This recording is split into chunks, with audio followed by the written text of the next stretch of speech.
오늘 말씀은 신약으로 가서 맛있는 말씀 다시 듣는 성경 이야기인데 오늘부터 신약으로 넘어갔습니다. 마태복음 8장 23절부터 27절까지의 이야기인데요. 그 중에서 27절의 말씀을 같이 먼저 읽도록 하겠습니다. 27절의 말씀 같이 함께 읽겠습니다. 그 사람들이 놀랍게 여겨 이르되 이가 어떠한 사람이기에 바람과 바다도 순종하는가 하더라. 오늘 이 말씀 본문을 통해서 바람과 바다를 꾸짖으시는 예수라는 제목으로 같이 말씀을 나누겠습니다. 오늘 본문을 통해서 제가 이제 어떤 예수님인가 이 예수님에 대해서 좀 이야기하려고 하는데요. 마태복음의 주제는 한마디로 얘기하면 왕이신 예수님입니다. 왕이신 예수님. 여러분 꼭 기억하세요. 마태복음을 볼 때 마태복음 속에 나타난 예수님은 누구냐라고 했을 때 왕이시다라는 거예요. 그래서 이제 마태복음 처음에 뭐가 나와요? 1장에 성경을 읽으세요. 마태복음 1장에 낳고 나오죠. 족보가 나와요. 그렇죠? 근데 그 족보의 핵심이 뭐냐? 결국은 예수님의 족보를 얘기하는데 그 예수님의 족보의 핵심이 뭐냐 그러면 다윗의 자손이라는 거예요. 다윗 왕의 자손이니까 그러니까 여러분 어떻게 되는 겁니까? 예수님은 왕족인 거죠. 왕족. 그리고 예수님 태어난 이야기가 마태복음과 누가복음에 보면 이제 예수님이 태어난 걸 알고서 막 찾아오잖아요. 그렇죠? 예수님 어디서 태어나셨어요? 예수님 어디서? 지난주에 오신 분들은 잘 모를 수도 있어요. 예수님 어디서 태어나셨어요? 어디서 태어나셨겠죠, 뭐. 마태복음에서 예수님은 마구간에서 태어나실 수가 없어요. 마구간에서 태어나실 수가 없어요. 마태복음에서 예수님은 왜 그럴까요? 왕이시니까. 예수님이 마구간에서 태어나신 것은 어디예요? 마태복음이 아니고 누가복음이에요. 누가복음의 예수님은 어떤 분이냐? 소외된 자, 약한 자, 이런 자들에게 찾아오시는 예수님이에요. 네. 그렇기 때문에 이 마태복음, 마가복음, 누가복음, 요한복음 이 네 개의 복음서가 왜 복음서인데 하나만 있으면 되지 네 개나 있을까 할 때 예수님의 다양한 모습들을 보여주고 있어요. 예수님의 다양한 모습들. 그런데 그 중에 마태복음은 왕이신 예수님이에요. 그래서 마태복음에서 예수님은 마구간에 태어날 수 없고 또 그래서 황금과 모략과 유향으로 이렇게 예수님의 태어난 탄생을 축하하러 외교 사절단이 오는 거예요. 타국에서까지 와서 그 예수님의 탄생을 축하하고 그분한테 예물을 드리고 가는 거예요. 이것이. 그래서 여러분들이 기억하실 거 마태복음의 예수님을 생각한다. 마태복음에 있는다. 그러면 무조건 그 속에 있는 예수님은 누구시다? 왕이신 예수님. 그래서 마태복음에서는 하늘나라에 대해서 이야기하는 왕국에 대해서 이야기하는 거예요. 왕국에 대해서. 자, 그런 생각을 가지고 오늘 말씀을 보겠습니다. 여러분 제가 이따 질문할 거예요. 잊어버리셨나 안 잊어버리셨나? 자, 23절 24절 같이 읽어보겠습니다. 배에 오시매 제자들이 따랐더니 바다에 큰 돌이 일어나 배가 물결에 덮이게 되었으되 예수께서는 주무십니다. 네. 자, 이 이야기는 앞에 나오는 이야기와 이제 이어지는데 그 앞에 나오는 이야기에서 쭉 8장에 나오는 이야기에서 이어지는데, 그런데 보면 8장에서 나병 환자를 깨끗하게 하시는 이야기로 시작해서 백부장의 하인을 고치시는 이야기, 그리고 예수님을 찾아온 많은 사람들을 고치시는데 베드로의 장모를 고치는 이야기, 그리고 소문 듣고 막 찾아온 사람들, 그 사람들 뭐 귀신 들린 자든 병자든 그래서 치유하시는 이야기, 이런 이야기가 8장에 나옵니다. 그러면서 17절에 보면 이사야 선지자를 통하여서 하셨던 말씀, 그가 우리의 연약함을 친히 담당하시고 병을 짊어지셨도다 라는 이 이야기를 통해서 왜 예수님께서 치료하실 수 있느냐, 그것에 대한 근거를 성경적인 말씀을 가지고 이야기합니다. 자, 그러자 사람들이 막 예수님에게 몰렸어요. 그랬는데 그때 예수님께서 그들을 떠나가시려고 합니다. 그들을 떠나가시려고 해요. 그때 중요한 이야기가 나오는데, 자, 19절부터 22절까지 읽겠습니다. 한 서기관이 나와 예수께 아뢰되 선생님이여 어디로 가시든지 저는 따르리라. 예수께서 이르시되 여도 굴이 있고 공중에 새도 거처가 있으되 인자는 머리 둘 곳이 없다 하시라. 제자 중에 또 한 사람이 이르되 주여 내가 먼저 가서 내 아버지를 장사하게 허락하옵소서. 예수께서 이르시되 죽은 자들이 그들의 죽은 자들을 장사하게 하고 너는 나를 따르라 하시니라. 자, 예수님을 따르겠다는 사람들이 나와요. 두 사람 이야기가 나오는데, 어쨌든 예수님을 따르겠다 그랬을 때 예수님이 첫째 하셨던 말씀은 뭐냐?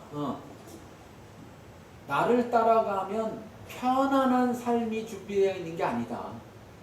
왜냐면 내가 갔을 때 공중에 새도, 여우도 굴이 있고 공중에 새도 거처가 있는데 나는 머리 둘 곳도 없다.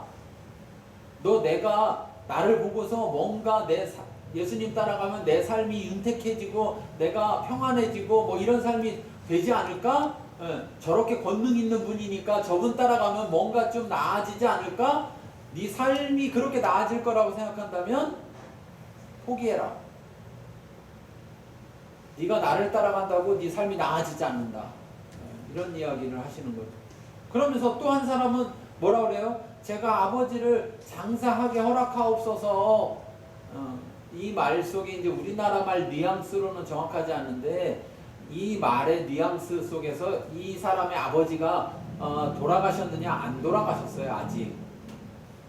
그 무슨 말이냐면 내가 지금 당장은 못 돌아가지만 내 아버지 돌아가시고 나면 그러면 내가 그 의무를 벗게 되면 그 다음에 따라가겠습니다, 이런 이야기예요.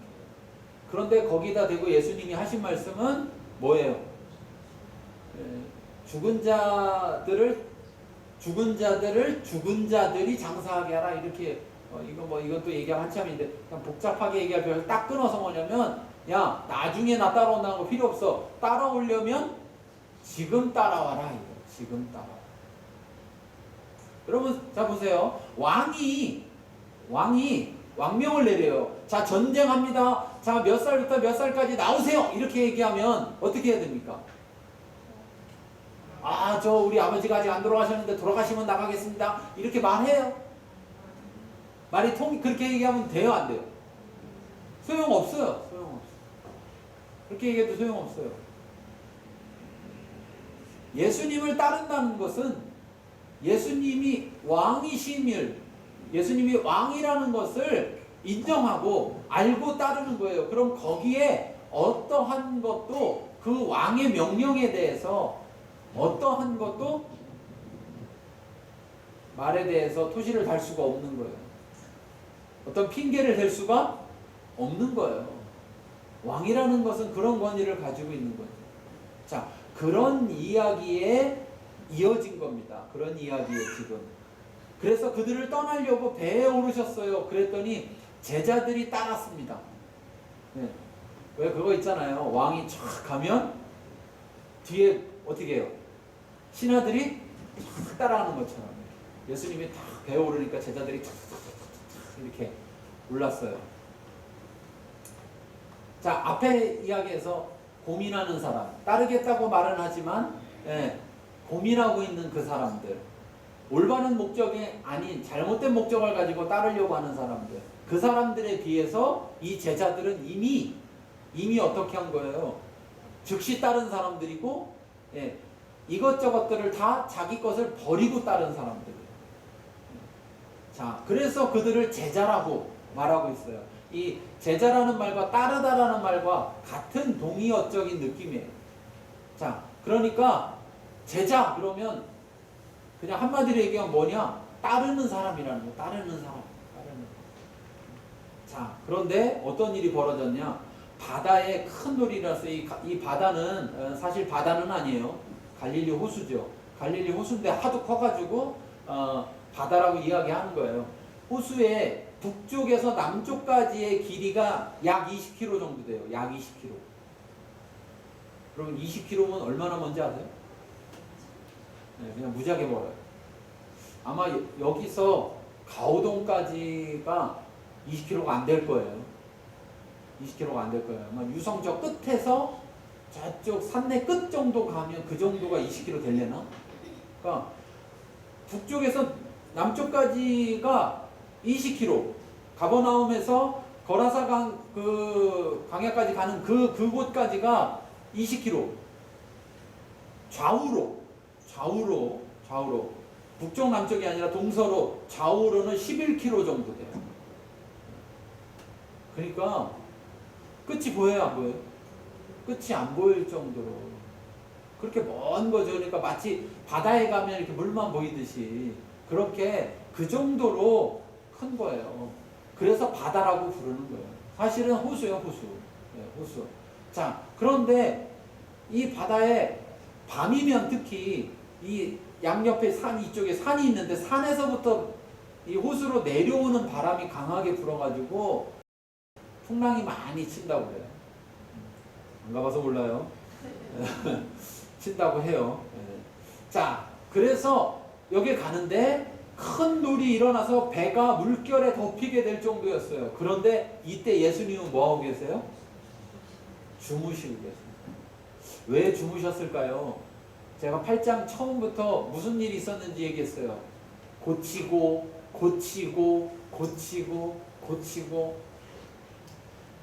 이렇게 많은 사람들을 고쳐주셨는데 예수님은 피곤하실까요? 안 피곤하실까요? 피곤하시죠. 제가 집회 다니면서 이렇게 그 아픈 분들을 위해서 기도해주고 사역을 많이 할 때 제 기억에 제일 오래 사역했던 때는 저 포천 지나서 어딜 갔었는데 거기 동네 이름 잊어버렸네요. 포천 지나서 포천 1동, 2동, 3동 같은 지나서 그쪽에 갔었는데 거기 어떤 교회 갔었는데 이제 수요일 날 집회를 해주러 갔는데 2시인가에 첫 집회를 시작해서 저녁에 잠깐 밥 먹고 그러고 다시 집회를 이어서 해가지고 그 다음날 3시인가 4시에 끝났어요. 그때 저희 아내랑 같이 갔었는데 둘이 한 250명, 300명 정도 온 교회인데 다 일일이 다 기도를 해주다 보니까 이제 그런 일이 있었어요. 피곤할까요? 안 피곤할까요? 하나님 일이니까, 하나님이 역사하시니까 하나도 안 피곤할까요? 제가 늘 그런 얘기 했어요. 기도해서 병자가 낫게 될 때 그냥 기도가 아니라 병자를 위해서 기도할 때 내 목숨을 깎아가며 기도하는 것 같은 느낌입니다. 그런 얘기 했어요. 예수님이니까 그냥 나라 그러면 나면 되고 그러니까 예수님은 안 피곤하실 거 아니에요. 여기서 우리는 뭐를 알 수 있냐면 인간 예수님을 알 수 있는 거예요. 하나님으로서의만 예수만 만약에 예수님은 특별하니까 예수님은 대단하신 분이니까 이렇게만 생각하면 예수님은 피곤하시겠어요? 안 피곤하죠. 네. 그리고 이런 상황에 여러분 이런 상황에 주무시고 계시다는 건 생각을 해보세요. 저는 멀미를 잘해서 차 타고도 멀미하는데 배 타면 아주 죽어요. 그런데 이 작은 배란 말이에요. 한 15명 정도 탈 수 있는 배, 지금 타는 이 배가 그 정도 배에 배가 막 심하게 흔들리고 있는데도 그 상황에서도 주무시고 계시다. 그 정도 흔들리고 막 이렇게 물이 배로 들어오고 막 이러면 자다가도 어떻게 해요? 깨어나는 게 정상일 거 아니에요? 그런데도 불구하고 예수님은 뭐 하고 계시더라? 마음이 천하태평해서 주무시는 게 아니고 몸이 그렇게 피곤하셔서 주무시더라. 그런 상황인지도 모를 정도로 주무시더라. 예수님은 온전히 인간이시고 또한 예수님은 온전히 하나님이시다. 우리 이것을 알 수 있습니다. 자, 그 다음에 25절부터 26절 볼까요? 25절부터 26절. 25절, 26절 읽겠습니다. 그 제자들이 나와 서서 이르되 주여 구원하소서 우리가 죽겠나이다. 예수께서 이르시되 어찌하여 무서워하느냐 믿음이 작은자들아 하시고 곧 일어나사 바다를 들이시니 아주 큰 자들에게 그만을. 자, 여러분, 아까 예수님을 따르겠습니다 할 때 야, 나는 머리 둘 곳조차도 없는 사람이다 이렇게 얘기하셨다고 했잖아요. 그런데 진짜 예수님을 따라갔더니, 예수님 따라갔으면 여러분 파도가 치다가도 바람이 불다가도 예수님 내가 지나가면 어떻게 해야 돼요? 파도도 멈추고 바람도 안 불고 막 이래야 될 것 같잖아요. 그런데 예수님을 따라가도 파도는 치고 바람은 분다는 사실이에요. 다시 말하면 예수님을 따르는 데는 대가를 지불해야 된다는 거예요. 대가를 지불해야 돼요. 네. 아무런 대가 지불함이 없이 그냥 예수님을 따를 수는 없다. 지금 상황은 어떤 상황이에요? 주여 구원하소서라고 예수님을 깨우는 모습을 봤을 때 여러분 예수님의 제자들 중에 어부가 몇 명인지 아세요? 그냥 찍어요. 4명. 베드로와 요한과 야고보와 안드레 4명이 어부예요. 예수님은요? 안 어부예요. 안 어부. 그럼 이런 상황에서 누가 더 경험이 없고 누가 더 잘 대처를 할까요? 어부들이. 그런데 생각해보세요. 어부가 4명이나 있는데 그 배에 15명 정도 배면 제자들이 12명이고 예수님까지 치면 13명이잖아요. 그러면 다른 사람 한 2명 탔다고 쳐도 그 가운데 어부가 4명이면 나머지 2사람도 배를 몰 수 있는 사람이 탔을 거 아니에요. 그렇죠? 그러면 그 배에 관련된 사람이 6명이나 있는 건데 따져봤을 때, 그런데 이 사람들이 자고 있는 예수님을 깨울 정도면 지금 이 상황이 어떤 상황이라고요? 잘못하면 배가 뒤집힐 수도 있고 배가 깨어질 수도 있고 죽을 수도 있는 상황이라는 거예요. 여러분은 지금 여기 평안히 앉아 계시니까 평안히 앉아 계시니까 지금 이 상황이 어떤 상황인지 잘 안 느껴질지 몰라도 이들은 지금 굉장히 급박한 상황이에요. 어부인 사람들이 자기들의 경험으로 자기들의 가지고 있는 노하우를 가지고도 어찌할 수 없는 상황. 예수님을 따르는 데에는 때로는 목숨을 내어놓을 수 있는 상황도 벌어진다라는 것을 기억해야 됩니다. 그러니까 예수 믿는다는 건 뭐예요, 여러분? 예수님을 믿고 예수님을 따른다는 건요, 목숨 걸고 하는 거예요. 뭘 한다고요? 잘 생각하세요. 잘 생각하시고 안 되겠으면 다음 주부터 좀 고민하시고 오세요. 여러분, 예수 믿는다라는 것은 그냥 믿으면 뭔가 내 인생이 더 좋아지고 나아지고 평안해지고 단순히 이런 것, 또 내가 따른다고 하면서도 당장 내가 무슨 일이 있으면 그 일부터 해야 되고 나중에 시간 나면 따를 만한 상황이 되면 따라야지, 그 정도로 따르는 것이 아니라 예수님을 따른다는 것은 내 목숨을 걸고 따를 수 있어야 하는, 내 생명을 거는 일이라는 거예요. 내 인생 전부를 거는 일이라는 거예요. 그렇기 때문에 예수님을 따른다라는 것은 내 인생을 거는 일을 먼저 하고 그 다음에 따르는 거예요. 예. 따르다가 어떻게 좀 걸만하면 걸고 아니면 걸지 말아야지 이렇게 해선 따를 수가 없는 거예요. 예수님이 제자들을 부를 때 여러분 생각해 보세요. 베드로가 고기를 한가득 배가 막 가라앉을 만큼 그렇게 한가득 잡았을 때 예수님이 뭐라 그래요? 그거 다 버려두고 날 따르라. 자기가 그냥 가버리면 그 고기는 어떻게 될지 이거 집에다가 잘 나눠주고 뭐 이렇게 한 다음에 따라가야 되는데 예수님은 당장 따르라 이렇게 했을 때 베드로는 배와 고기를 다 버려두고 따랐다고 그랬어요. 마태가 세금 박스 앞에 이렇게 딱 앉아 있을 때 예수님이 부를 때 레위를 부를 때 어떻게 했어요? 다 버려두고 따랐어요. 지금 제자들이 여러분 예수 믿을 때 그분을 나의 주와 나의 구원자 그리스도로 내가 받아들인다는 것, 그래서 그분을 믿는다라는 것은 결국은 내 인생을 거는 일이에요. 내 인생을 거는 일.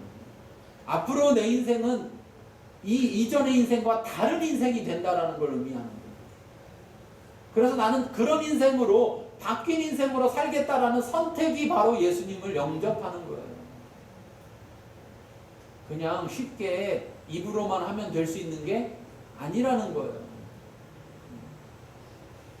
예수님을 따를 때 이런 상황이 벌어질 수 있다. 그런데 그때 결국은 구원자가 누구냐? 그렇게 자기의 인생을 걸고 따를 때 구원자가 누구냐? 바로 주와 그리스도 대신 예수님이 구원자가 되신 거예요. 그래서 그 상황에 이들이 예수님 걱정하지 마세요. 우리 어부예요. 우리가 알아서 예수님을 잘 모실게요. 이렇게 하는 상황이 아니라 주무시고 계신 예수님을 깨우면서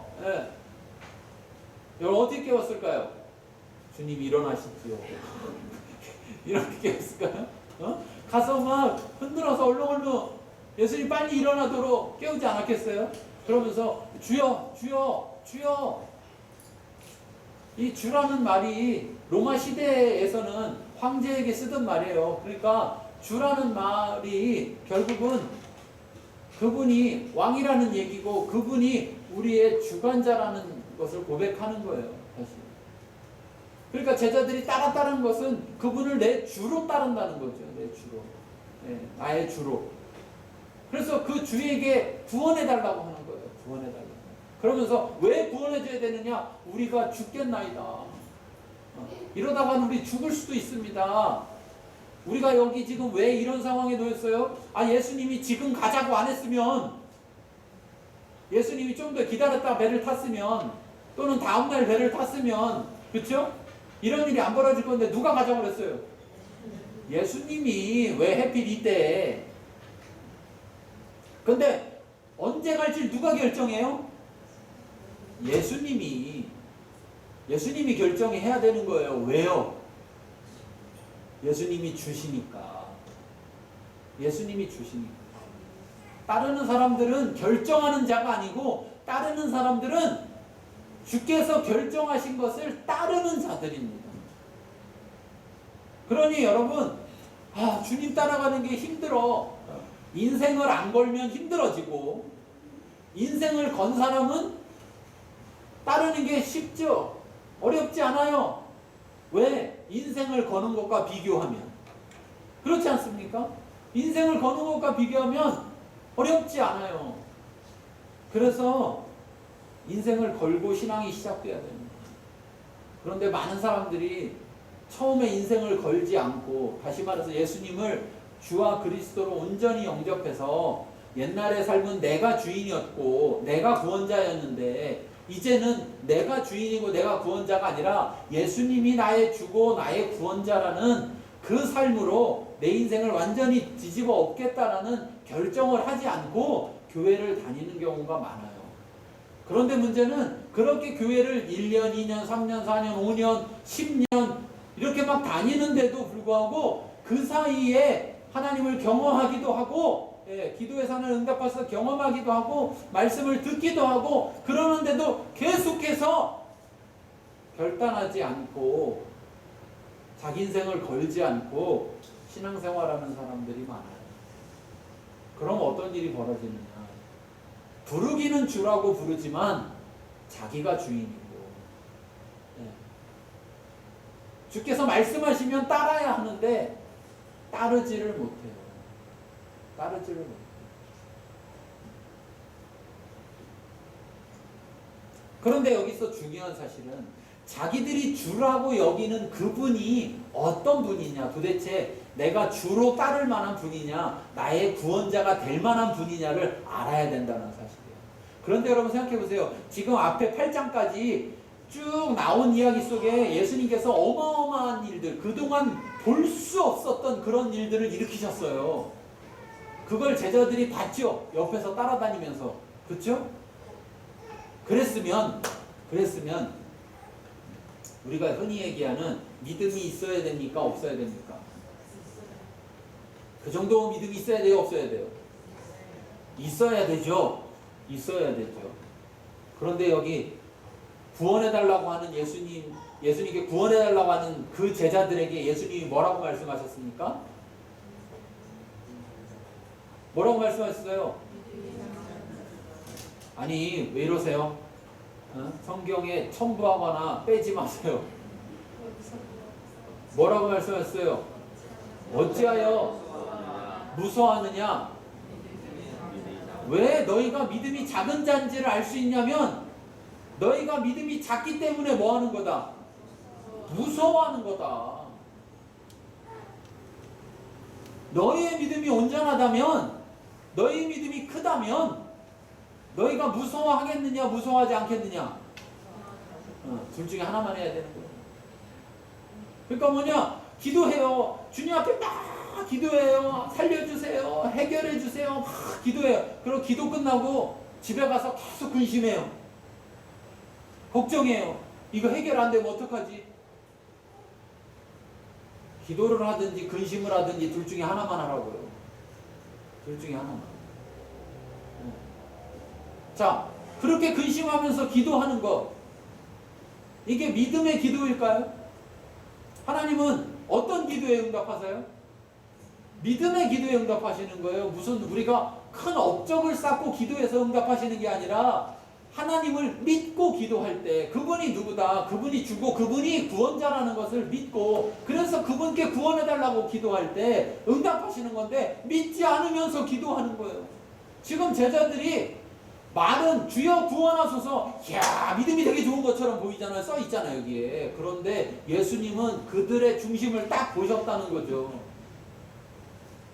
야 니네가 진짜 나한테 구원해달라고, 그게 너희가 내가 너희를 이 상황에서 구원할 수 있는 존재라는 것을 믿는다면 니네 왜 무서워하느냐? 왜 무서워하느냐? 여러분 앞에 8장에 놀라운 얘기가 있는데 무슨 얘기가 있냐면 백부장 얘기가 나와요. 백부장 얘기가 13절에 보세요. 13절 읽어보세요. 8장 13절. 예수께서 백부장에게 이르시되 가라 내 믿음대로 될지어다 하시니 그 즉시 마음이 나으니라. 여러분 로마 백부장 이방인인데도 불구하고 그가 예수님이 어떤 존재인지를 알고 그것을 믿고 그러고 예수님께 기도했다고, 요청했다고요. 뭐냐? 그 앞에 나오는 게 뭐였습니까? 11절에 보시면, 10절에 보시면 예수께서 들으시고 놀랍게 여기셨다고 그랬어요. 그 놀랍게 여기신 게 뭐예요? 바로 8절 9절이에요. 8절 9절. 백부장이 대답하기를 주여 내 집에 들어오심을 나는 감당하지 못하겠사오니 단만 말씀만 하세요. 말씀만. 나도 백부장인데 내 하인이 낫겠다. 말씀만 하셔도 낫겠다. 이런 얘기를 한 사람이 아무도 없었어요. 예. 다 뭐라 그러면 와서 손 좀 얹어서 기도해 주세요. 안수해 주세요. 또는 예수님께 사람을 데려와서 기도해 주세요. 이렇게 얘기했지. 이 백부장처럼 그냥 말씀만 하세요. 갈 필요도 없어요. 말씀만 하세요. 이렇게 한 사람이 없었다고요. 근데 이 사람이 그냥 해보는 말이 아닌 거예요. 9절 읽겠습니다. 나도 남의 자에 있는 사람이요 내 아래에도 군사가 있으니 너더러 가라 하면 가고 저더러 오라 하면 오고 내 종도 이것을 하라 하면 하나이다. 자 여러분 보세요. 백부장이 말합니다. 내가 백부장밖에 안 되는데도 천부장도 있고 그 위에 더 가면은 군단장도 있고 더 가면은 왕도 있잖아요. 그쵸? 근데 자기는 백부장 정도밖에 안 돼. 자기 밑에 군사가 100명 정도밖에 없는 사람이야. 권세가 그 정도밖에 안 돼. 그런데도 내 종더러 내 수하더러 가라 하면 가고 오라 하면 온다는 거예요. 이야, 놀랍지 않습니까? 어? 놀랍지 않아요? 그러면서 하는 말이 뭐예요? 내 종에게 이것을 하라 하면 합니다. 그러는 거예요. 그러면 자 보세요. 자기 하인이 병들었어요. 이 하인은 예수님의 종이에요? 백부장의 종이에요? 백부장의 종이죠. 그쵸? 네. 그러면 예수님의 종이 아닌데 그러면 지금 뭐한테 종이라고 얘기하는 거냐면 병. 그 하인이 알고 있는 병. 그 병이 예수님에게는 종과 같다는 거예요. 예수님이 그 병에게 말씀하시면 명령하면 그 병이 말을 듣는다는 거예요. 예수님의 말을. 그러려면 여러분 병을 종으로 여기려면 어떤 존재여야 돼요? 어떤 존재? 이건 그냥 단순히 왕이 아닌 거예요. 그냥 왕이 병에게도 왕이 됩니까? 돼요, 안 돼요? 안 되는 거죠. 그러니까 이 왕은 창조주만 가능한 거예요. 이 왕은 이 세상 모든 만물의 왕이어야만 가능한 왕인 거예요. 그런데 이 백부장은 예수님을 그 정도의 존재로 봤다는 거예요. 왜? 그 이전에 일어났던 얘기들 소문을 들어보니까 예수님이 하시는 일은 왕이 하시는 일이더라. 자기가 보니까. 그래서 말씀만 하시면 그대로 되더라. 그러니까 예수님의 존재가 어떤 존재인지 그분이 어떤 일을 하실 수 있는지를 알았다는 거예요. 이론이 아니라 실제로 알았다는 거예요. 그걸 아니까 어떤 믿음이 생겼어요? 예수님이 말만 해도 병이 난다는 믿음이 생긴 거예요. 그래서 믿음으로 예수님께 간구하는 거예요. 말씀만 하십시오. 예수님이 이만한 믿음을 보지 못하였다. 10절에 이야기하는 것은 뭐냐? 야, 얘처럼 나를 잘하는 애가 없다 이 말이에요. 여러분 믿음은 어디서 나오느냐? 믿음의 대상을 아는 것으로부터 나오는 겁니다. 아는 것으로부터. 하나님을 알아야 돼요. 예수님을 알아야 돼요. 우리가 예수님 믿는다고 하면서 예수님을 모르고 하나님 믿는다고 하면서 하나님을 모르면 믿음이 없어요. 믿음이 없어요. 제자들은 옆에서 그렇게 쫓아다녔는데 백부장 같은 믿음이 없었어요. 다시 말하면 예수님을 백부장이 아는 것만큼 알지를 못했다는 거예요. 쫓아다녔는데도. 그러니까 뭐 가까이만 있는다고 되는 문제가 아니라니까요. 가까이만 있는다고. 알아야죠, 알아야죠. 그 예수님 되게 화났을 것 같아요.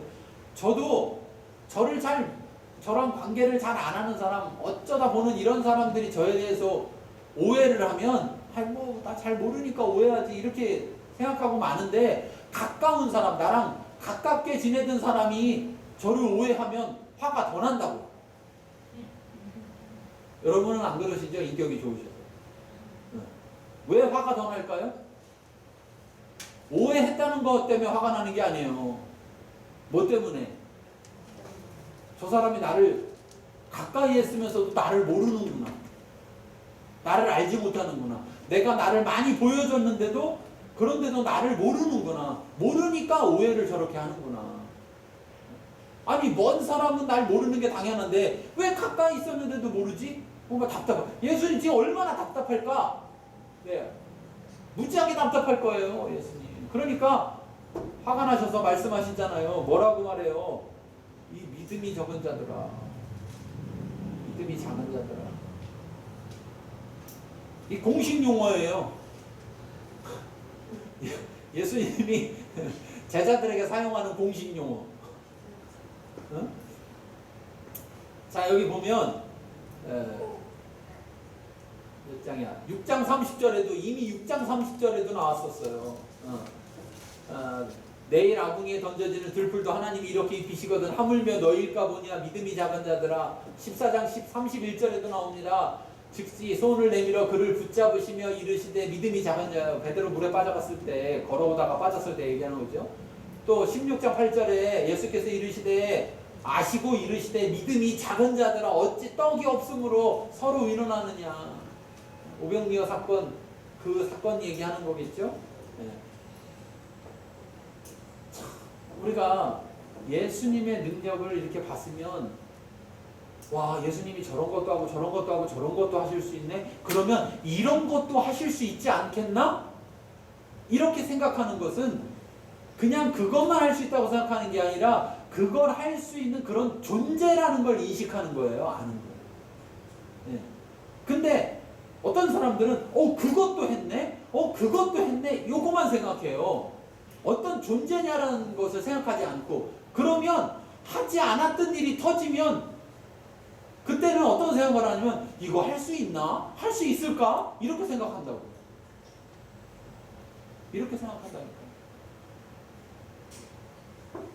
제가 한번 그런 얘기 한 적 있잖아요. 예전에 어떤 교회에 이제 저희 아내가 어떤 교회에 방문했는데 저는 그때 어떤 분이 기도 요청해서 이제 기도해 드리려고 같이 못 갔어요. 그런데 그 목사님이 저희 아내 보고 아니 왜 목사님 같이 안 오셨어요? 그래서 목사님 오늘 암 환자가 기도 받으러 오기로 해가지고 기도해 주시느라고 못 왔으니까 아이고 목사님은 참 대단하시네. 어떻게 암 환자를 기도하세요? 그럼 자 여러분 여기서 한번 우리가 잘 생각해봐요. 예? 제가 천천히 얘기할 테니까 잘 생각해보세요. 자, 그분이 그러면 본인 스스로 말 속에서 유추할 수 있는 건 나는 암 환자는 기도 못한다는 거예요. 근데 어떤 환자는 기도할 수 있다? 암이 아닌 환자는 기도한다는 거죠. 그렇죠? 자, 그러면 그분의 하나님은 어떤 환자만 고칠 수 있는 거예요? 암이 아닌 환자만. 그럼 제가 믿는 하나님하고 그분이 믿는 하나님하고 다른 분이에요? 다른 분이에요? 같은 분이에요? 근데 그분은 왜요? 그분은 하나님이 어떤 존재냐는 거에 대한 생각을 하지 않는 거예요. 내가 기도했는데 어떤 병이 나았더라는 것만 생각을 하는 거예요. 근데 내가 언제 기도했는데 암 환자는 혹시라도 기도했는데 안 낫다는 걸 생각하는 거죠. 그 하나하나의 사건만 생각하는 거지 그 사건을 주관하시는 하나님이 어떤 존재냐를 생각하지 않는 거예요.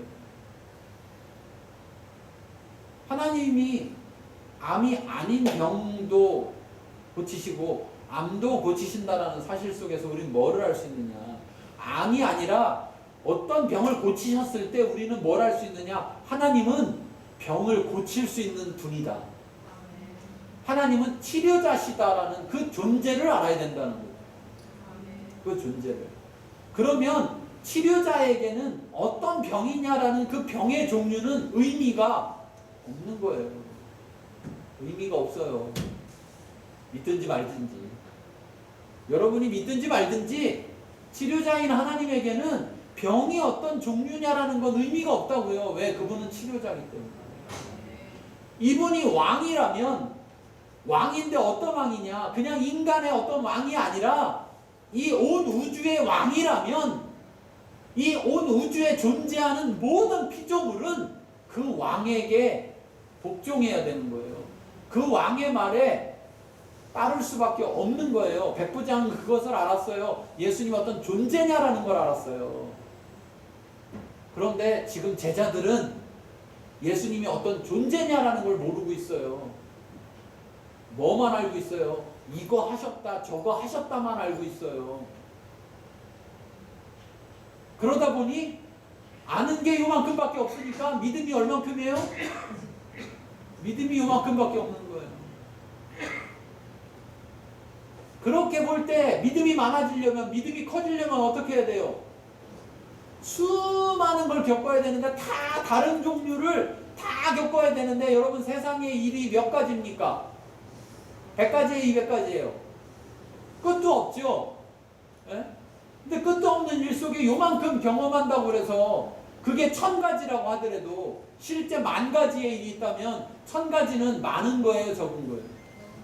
적은 거죠. 그렇게 될 때 여러분 생각해 보세요. 그렇게 될 때 믿음이 큰 믿음이라고 되겠습니까? 작은 믿음이 되겠습니까? 1000가지인데도 작은 믿음이 될 수밖에 없는 거예요. 존재. 내가 따르는 그 예수님, 나의 주와 그리스도 되신 예수님이 어떤 존재냐라는 것을 알아야 한다는 거예요. 어떤 존재냐. 막연하게 왕이시다. 막연하게 왕이시다만 알아야 되는 게 아니라 그분이 왕이라는 것은 어떤 의미냐라는 걸 알아야 됩니다. 이걸 분명히 알면 거기서 믿음이 나오는 거죠. 자, 그래서 믿음이 작은 자들하고 이야기하시면서 그럼에도 불구하고 주께서 배에 오르시니 제자들이 따랐더라. 따랐잖아요, 일단. 그쵸? 그러니까 누가 책임져야 돼요? 그쵸? 예수님이 책임지셔야죠. 그러니까 믿음이 적은데도 누가 책임져줘요? 예수님이 책임져줘요. 곧 일어나서 바람과 바다를 꾸짖으시니 아주 잔잔하게 되었다. 은혜라고요. 이게 은혜. 네. 주님을 따르는 자들에게 주시는 은혜. 네. 안 따른 자들에게는 나오지 않지만 어쨌든 따른 자들에게는 믿음이 작다 할지라도 은혜를 주신다고요. 너무 감사하잖아요. 참. 제가 늘 얘기하지만 참 하나님은 좋은 분이에요. 예수님은 정말 좋은 분이에요. 네. 그분이 사람이 아닌 게 정말 다행이에요.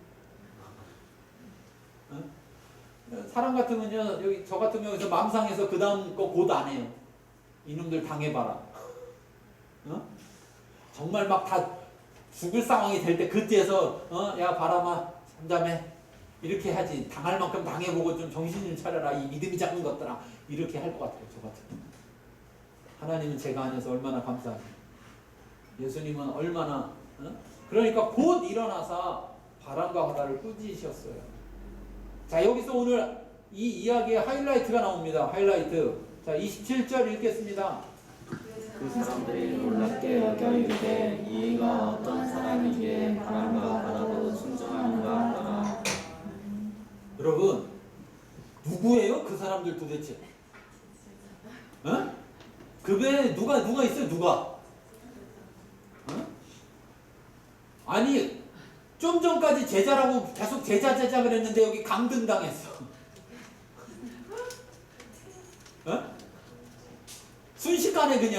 순식간에 제자들이 놀랍게 여겨 아니고 뭐라고 그랬다고요? 여러분 조심하세요. 뒤끝은 좀 있으시네.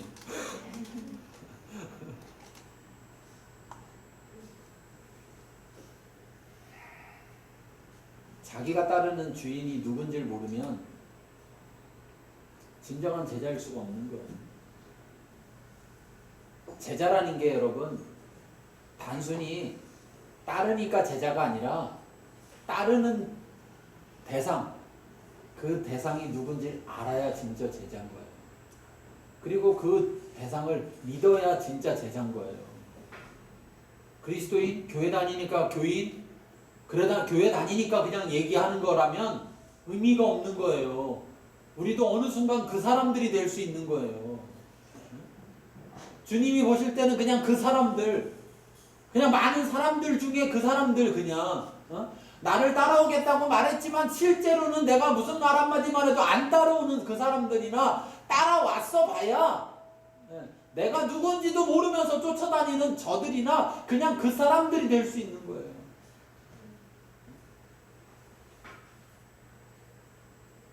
아니 이전에도 이미 여러 가지 일들을 봤잖아요. 그렇죠? 아니 여러분 생각해보세요. 말로만 야 내 믿은 대로 되라 그랬더니 그 종이 하인이 즉시 나왔어요. 그런 일을 봤는데 그런 일을 할 수 있는 존재가 어떤 존재냐를 바라보지 않으니까 그냥 그 일만 바라보니까 전혀 다른 일, 아직까지 한 번도 일어나지 않았던 일이 터지니까 놀랍게 여기는 거예요. 놀랍게. 저런 일도 하실 수 있었어? 도대체 어떤 일을 할 수가 없다는 거예요. 도대체 어떤 일을 못 한다는 거예요. 쫓아다니면서 계속 같이 보는데도 얼만큼이 되면 알겠느냐고요. 이거 딱 뭐하고 똑같냐면 출애굽한 광야에 있는 이스라엘 모습하고 똑같아요. 하나님하고 백성이 계약을 맺었는데도 하나님의 백성이고 하나님이 왕이시고 하나님이 그의 자기들의 하나님이라고 여호와께서 자기들 하나님이라고 하면서도 여전히 무슨 사건 하나 터질 때마다 그분은 그거를 해결할 수 없는 분인 것처럼 우리를 죽이려고 여기 데려왔느냐. 그러면서 물을 줘도 먹을 것을 줘도 고기를 줘도 여전히 무슨 일만 터지면 이것도 할 수 있겠어? 이런 생각을 하는 그런 그 존재가 어떤 존재인지 전혀 알지 못하는, 그래서 믿음이 있을 수 없는 그 모습이나 제자라는 이름이 아까운 거죠. 제자라고 불려지는 게 아까워요. 마태도 뉘우쳤나 봐요. 쓰면서 에휴 그 사람들이 마태도 쓰면서 제자들이 쓰고 싶지만 도저히 제자들이라고 쓸 수가 없어. 내가 자기도 거기 속해 있지만 자기가 봐도 제자들이 아니야. 자기가 봐도. 그러니까 그 사람들이 아유 창피해라.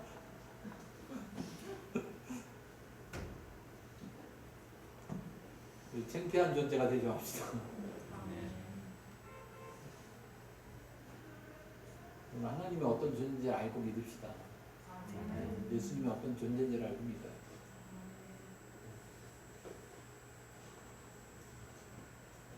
어떤 일은 그 일이 너무 커서 하나님이 하실 수 없어서 해결하시지 않는 것이 아니라 하나님의 또 다른 뜻과 계획이 있어서 해결하지 않는 겁니다.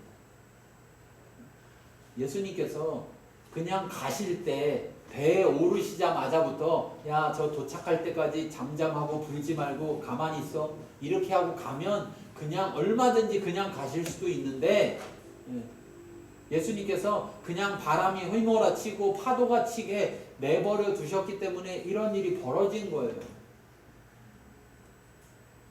홍해바다 앞으로 이끌어 가셨던 것처럼 지금 이 제자들, 믿음이 작은 제자들이 자기들이 믿음이 작은 것, 자기들이 제자라고 하면서도 따라오지 않았던 그 사람들과 같은 존재라는 것을 알게 하시려니까 그 상황 속에 그냥 닥치도록, 그 상황 가운데 빠지도록 내버려 두셨을 뿐이에요.